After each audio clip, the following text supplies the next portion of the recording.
So thank you all so much for coming tonight on this dark and stormy evening. It's like the weather knew. I am bookseller Ryan, also known as Gibson's Bookstore's Queen of Scream, and quite frankly, I can't believe this event is finally actually happening. Like a lot of our horror events, this one came to be simply because I have no chill on the internet, and I keep making friends with my favorite authors and then forcing them to come here. So, yay! So, some of you may be wondering why I keep calling this the Crab Apples event all over the internet. Here's how that occurred. Early in our discussions about this event, I was chatting with McLeod Chapman and letting him know that to coincide with Chuck's book tour, a lot of bookstores were doing apple tastings. And he made a joke about how he didn't want to eat haunted apples, and I was like, well, you could bring haunted crabs, and then he went, crabs versus apples, and then simultaneously we went, crab apples! And thus was born the Crab Apples event. All right, let's get into the intros, shall we? McLeod Chapman is the author of such masterpieces as The Remaking, Whisper Down the Lane, and Ghost Eaters, and tonight he'll be talking about his latest novel, What Kind of Mother?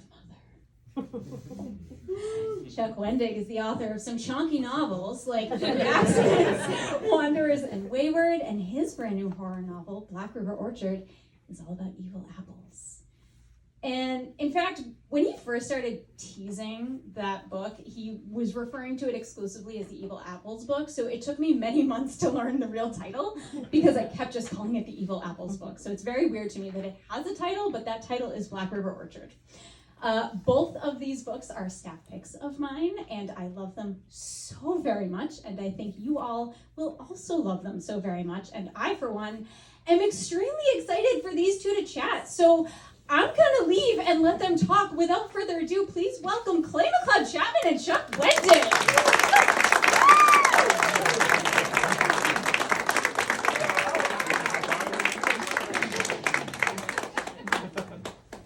Hello, Chuck.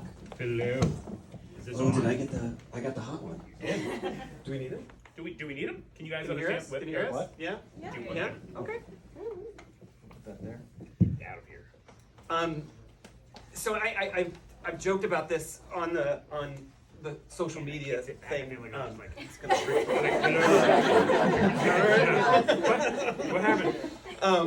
But there is this feeling where you read Jaws for the first time, and you say to yourself, never going in the water ever again. Yeah. Never going to the beach. Nope. See Psycho, read Psycho, and you're like, showers? No, not doing it. You read Black River Orchard. I'm just never gonna eat another goddamn apple for as long as I live. Yeah. And you're such a sadist that you're on like an apple tour. Mm-hmm. You're feeding these people apples. Yeah. And all I want to do is say, don't eat the apples! You know, it's like Invasion of the Body Snatchers. It's like, like, put down the apple, you fool! You're messing kind of with my cult thing here. I'm trying to hook them with the apples and in the book. But no, there's a vibe. You do it too. You can pretend like you're not also a monster. Well, mushrooms, but then crabs in this book, and But so mushrooms. No one trusts mushrooms. No one is like, hey, I'm gonna like, oh. Let's have a wait, mushroom. apples are kind of a pure thing. I mean, like Yeah. childhood, like Sure. I mean, it's no hyperbole to say, like, the first time I was at my parents' house, and I had finished reading the book, and they were like, oh, we have some, like, she's like, you thirsty? Here's something to drink, and I was like, oh, what is this? And she was like, apple juice, and I was like, I didn't like spit it. It wasn't a spit take, but it was definitely like a and it was the first. I mean, it was quite literally the first time that I had to encounter anything apple related, and then like that is. I mean, you own, like, that is yours now. Yeah, like you did that. It's interesting because like the reaction has been twofold in this one. It's the people who were like, never again. And when we did the pre-launch at Doylestown, I literally had someone come up to me like, I don't think I'll ever eat another apple again. And they were like kind of upset with me. And I was like, oh. But then there are people who email me and they're like, I just bought like 20 apples. Yeah, you did. You're my people, so I understand. It goes both ways. Yeah. But here's the question: like, so do you? Because I am going to ask you a question, and I want to know if you get this question, do you enjoy getting this question? Okay. And that question is, what the fuck is wrong with you? You wrote a book, and very rarely do I read a novel that like gets in me. You know what I mean? That like, and I read a lot of horror, and I'm just like, they're comfort to me. I'm like, oh, this is good. Oh, that's scary. Like intellectually, I'm like, that's freaky. Good job. Oh well. And then I read this, and I was on vacation, and I was like, this is good. And I'm like, oh, this is interesting. It's kind of sweet. It's almost like a kind of a rom-com kind of a, and then it just like descends. And the best horror novels descend, and I felt like I was being dragged down into the depths with it. And then by the end, I was just like, and my wife's like, were you all right? What did you do? Like, we're on vacation. Why do you look like that? I'm like, held up in the book. And I was like, this, what he did to me. So what the fuck is wrong with you? I like the question. I enjoy getting that question. Yeah. I wish that I got that question more. Yeah.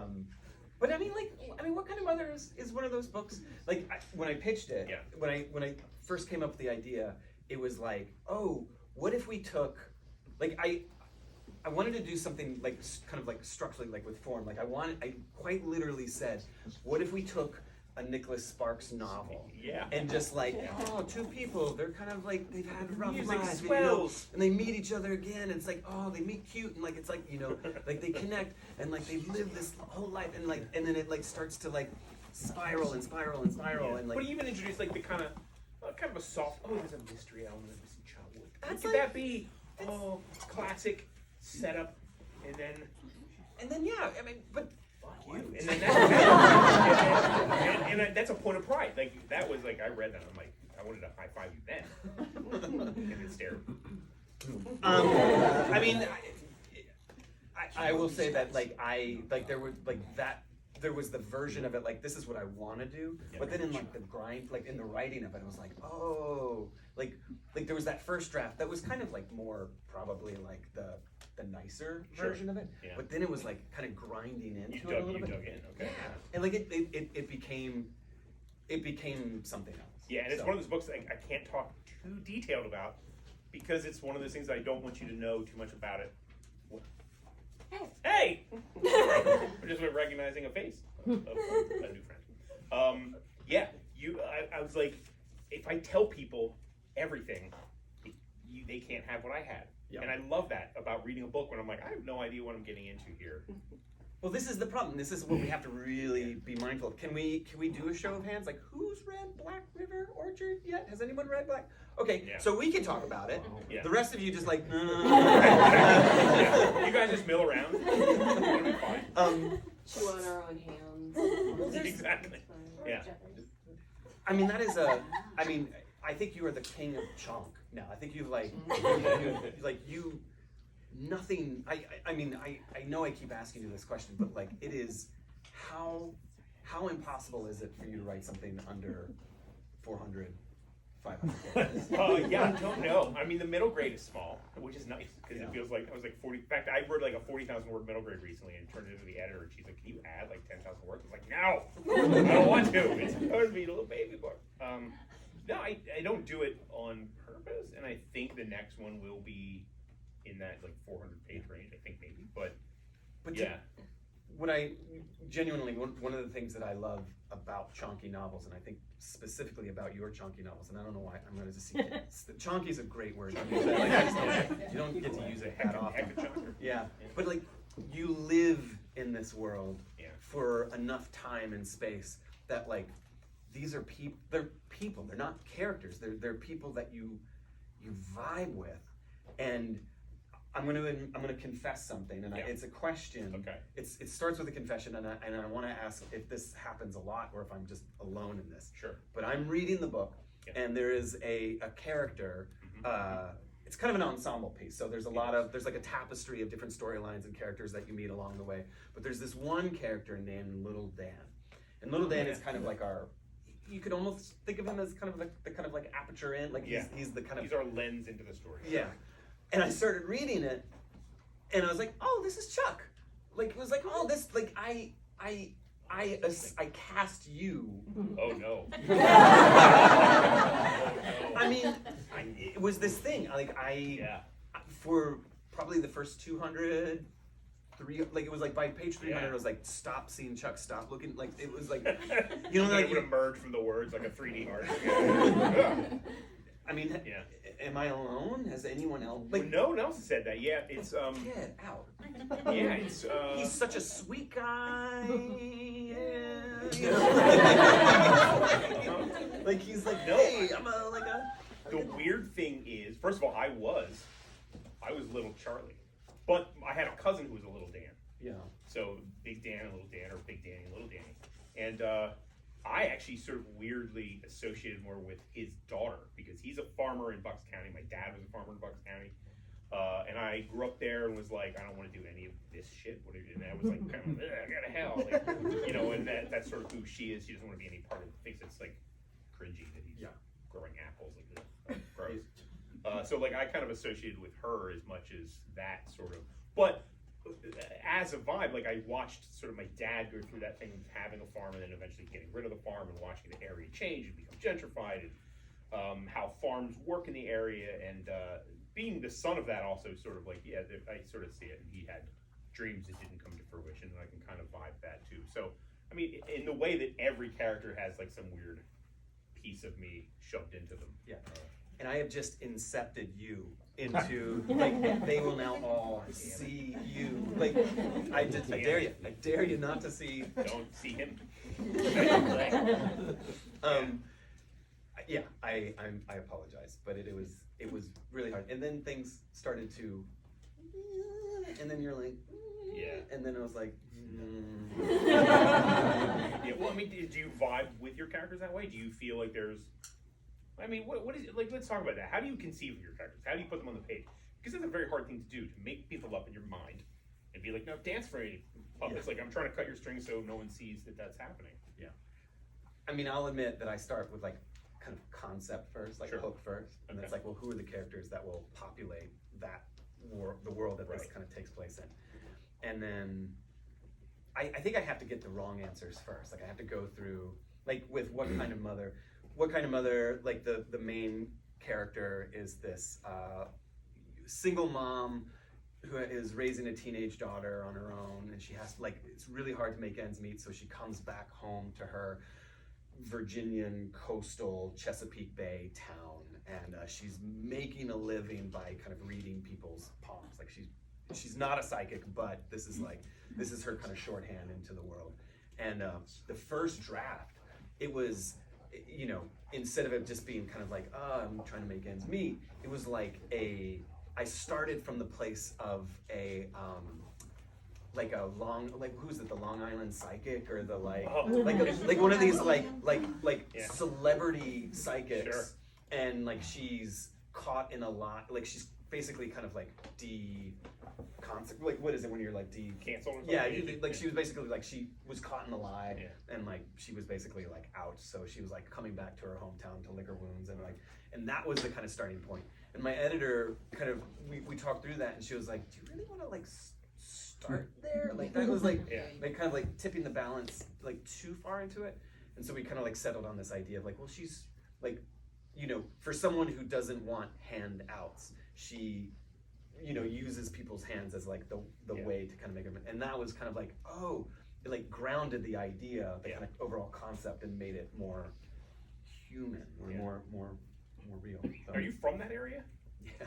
So does this vibe have like the coming home thing, and you know? I mean, I was raised by my mom. Like I total single child, single mother upbringing. My mom was a potter, and she has this story that she always like kind of regales, and I don't know if it's true, but like she's like, I was at the potter's wheel, and you were in a papoose on my back, and you would always the hum of the potter's wheel would lull you off to sleep, and I was like, I was probably like crying and pooping and barking all over you, like, you know, are we all? Yeah.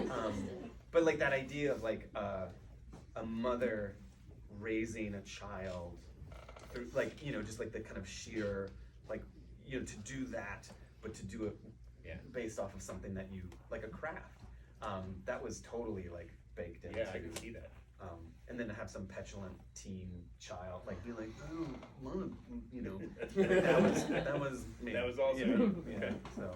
Fantastic. Yeah. Yeah. But you also are from Pennsylvania, so like I am, yeah. So I like, said it right where I and this must make for you can never go home again, but like you've like entrenched yourself in the community. So like, is there like, hey Chuck, Regia? I don't know why they like speak in Maine.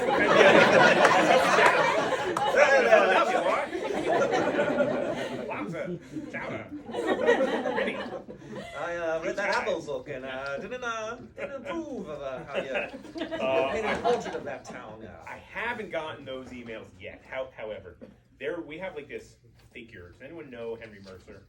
The character Henry Mercer. So where I'm from, we have this sort of beloved, wealthy iconoclast in our past, Henry Mercer, who he has a museum there called the Mercer Museum, and he had his house called Font Hill, and he was, I was an explorer, a craftsman. He made these tiles and invented this way of making these tiles, and they still sell those tiles today. I totally turned him into a monster in the book. He's a nightmare person. I take him down so many pegs. So I'm gonna get some emails. And I have friends who work for like the Mercer Association on the historical side, so they're gonna definitely not be happy with me. But they're not gonna sell your book in the gift shop. Yeah, no, they're not. Yeah, I don't name him Henry Mercer, but like it's definitely him. And he was like, he's this guy who was rich to start, and his aunt dies, and he gets all this more money. And then he's like, I can do anything I want because I'm a white man in America. And he goes and he's like, I'm going to explore China and dig graves of Chinamen, and I'm going to bring back all of their artifacts and just like keep them in my walls. He like literally takes artifacts from other civilizations and like just puts them in the walls of his house. A house, by the way, that he was not an architect. He just decided, I'm going to build a house. So he takes like concrete and just like mashes it to foundations, and it's this monstrosity of concrete. It's kind of beautiful, but it's also like a hot mess. Nothing's level. It's definitely haunted. Probably with him. He was a huge misogynist. So I'm like, man, the only thing he was really progressive about was probably the fact that he was big into recycling. Good job.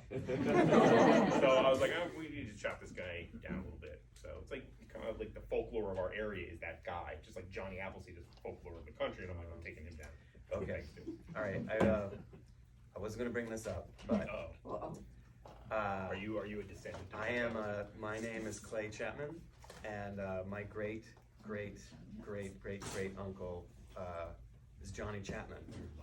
No, as soon as I started reading it and you started bringing Johnny up, I was like, oh my God, like this is like, well, I mean, like you're not too favorable on Mr. Apple. I mean, I'm not. I don't.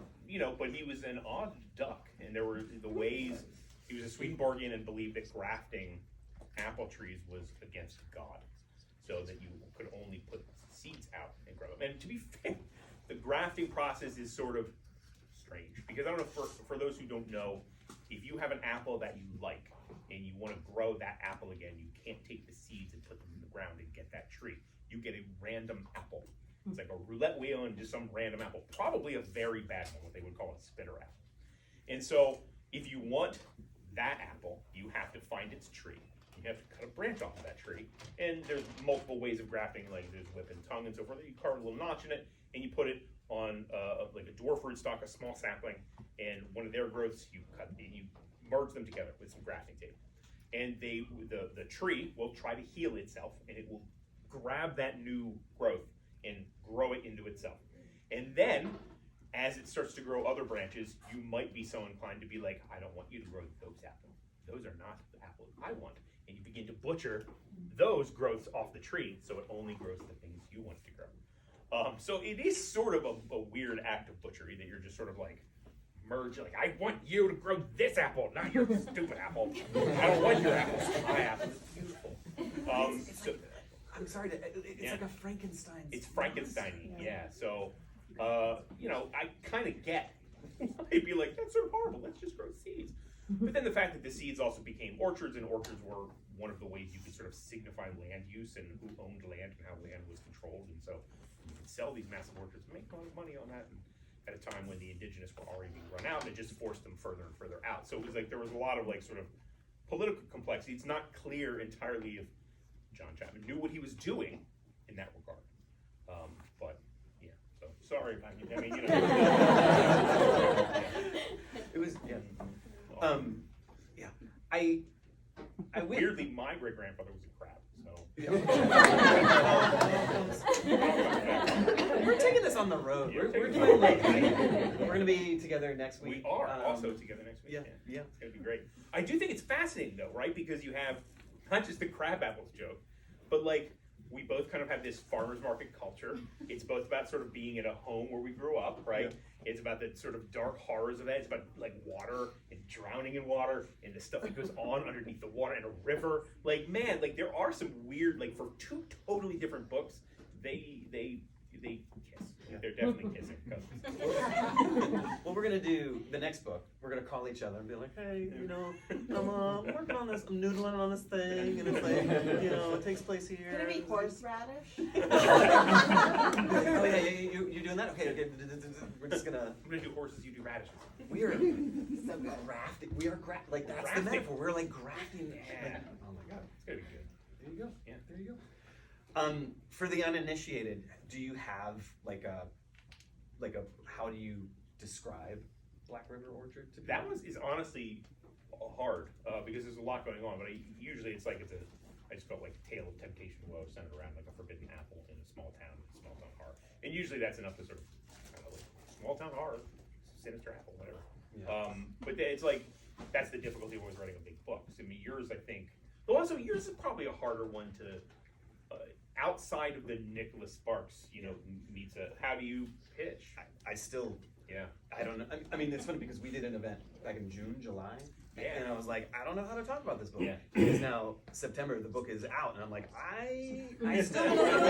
Yeah. Because there's so much you can't talk about. Yeah, I mean, the kind of shrewd pitch would be this is a like something about a missing shot, like a missing persons case, like two people coming together and like focusing on a missing persons case that somehow dovetails out into something terrifying. Yeah. But yeah, I mean, like it's like you can go that thread, you can go that thread, you can go that thread, and it I don't know. Yeah, it's tough. It's tough. That's why I let the publishers handle it. Yeah. Like read them back. Oh, my publisher was like, like if we could put Nicholas Sparks on your book jacket, we'll so all like Written by Clay, Nicholas Sparks. I mean, like there are some people who are like, I mean, I don't know why I'm going to Goodreads, but I'm going to Goodreads, and all of a sudden it's like, I came to this because they said it was a Nicholas Sparks novel. I like the first Nicholas Sparks half of it, but then it became this, you know. Oh, that's a book. Yeah. And then I lose them. Yeah, that's fine. That's okay. Yeah, so like, where that? I kind of want to just go back to like, what the fuck's wrong with you? Because I don't think we answered this. Like, why? Without getting into the details, what in your brain produces the horror part of this book? Let's go there. Let's try. That's a nice way of asking me what the fuck is wrong with you. Okay, well, it was I feel like it was the region, the locale. Like I think this is like a Southern Gothic folk horror book, and the folk horror is that like it all takes place in the South, and it is Chesapeake Bay, and it is this kind of like someone always says like, oh, the region, like the location is a character in of itself, and I'm always like, yeah, sure, okay. But this actually was like, no, like the region, like the area, just like it suddenly kind of manifested itself in this way. Like it is nature. Like it's not so much that like, oh, I'm messed up. It's that like the most organic version of it, the most like natural. Like nature versus nurture, it's totally nature. Like nature like became this element that was like so valuable to the transformations and the things that occur. Like the story itself became this like product of its location, and that's because there's like fish, like so much crabbing and so much fishing. Like I just wanted like something that felt emblematic of that area. And that has to do with like folklore and urban legend, like don't go in that lake because that's where Jenny Greenteeth lives, or like like it's, having something that is elemental to, Yeah. like, I wanted something that felt like this is a Chesapeake Bay thing. Like it's been marinating in it. Yeah. Almost brining literal. Yeah. Sprinkle a little Old Bay on it, and Yeah. then, I was disappointed it didn't come with Old Bay. I- I thought I got like, where is it? Where's the Old Bay? my favorite thing is like if you take off the dust jacket of the hardback, like they have like a little nice something there. That's Is there like, yeah. Reminiscent of That's cool. I'm like brought like for the open like book launch. I like brought a little Old Bay, and I just Really? Instead of Salt Bay, it's Old Bay. That's great. Now, you've been fortunate to kind of graft your book tour on with orchards. Yeah. And I'm not gonna ask what the heck is wrong with you, Sure. but I am. It's a fair question. Yeah. But like having the book kind of out there now, and kind of going to these orchards, like are the like. I want to anticipate the conversation that you're going to have with the Apple industry. Like, I assume I'm too small for the actual, like for Big Apple. I thank the dedication and also the acknowledgments. I thank an orchard called North Star Orchard, because that's how this all starts, right? Is I go to a farmer's market in Emmaus, Pennsylvania, and there's an orchard has popped up, and like not magically, like they didn't rise up here. They had bins full of apples, and the names of the apples were apples that I was pretty sure were fake. Like these were not like Lord Lambourne. Sounds like a vampire. Okay. Limbertwig. That's some Tolkien shit. Right there. Ashmead's Colonel, like a Clive Barker story. Like that's not. None of this sounded like a real thing to me. So I was like, this is fascinating. So I bought one of each and took them home and tried them, and I was like, these don't really taste. Because I don't really like apples that much. I was like, these don't taste like apples, like the garbage things you get at a grocery store. Like these are amazing. Like there's an apple called Winter Banana, and it tastes like banana. Banana. There are apples that taste a lot like pineapple. There are apples called pearmains because they taste like pear, very much like pear. Not like even like, oh, I get a little wisp of it. Like you're like, I'm eating a pear, 100%. So I was just like, these are fascinating, and from there I started to spin to it. But I got to know the orchard. So much so they would sometimes give me free apples in these just monster bags. And I told them, like, almost as a joke, I was like, I'm going to write an evil apple book one day. And they're like, okay, well. So at the Doylestown event, the inaugural event, they were the ones who brought the apples, and they showed up. And she's like, I'm kind of worried that you're going to ruin apples for us. I'm like, well, it's too late now. it's too late. How long ago was that farmer's market? 2018, I think is when I started doing the heirloom apple review on Twitter. Yeah. So how much do you then have to become kind of versed in Apple, like I mean because your reviews, your kind of discussion, the book itself, like I would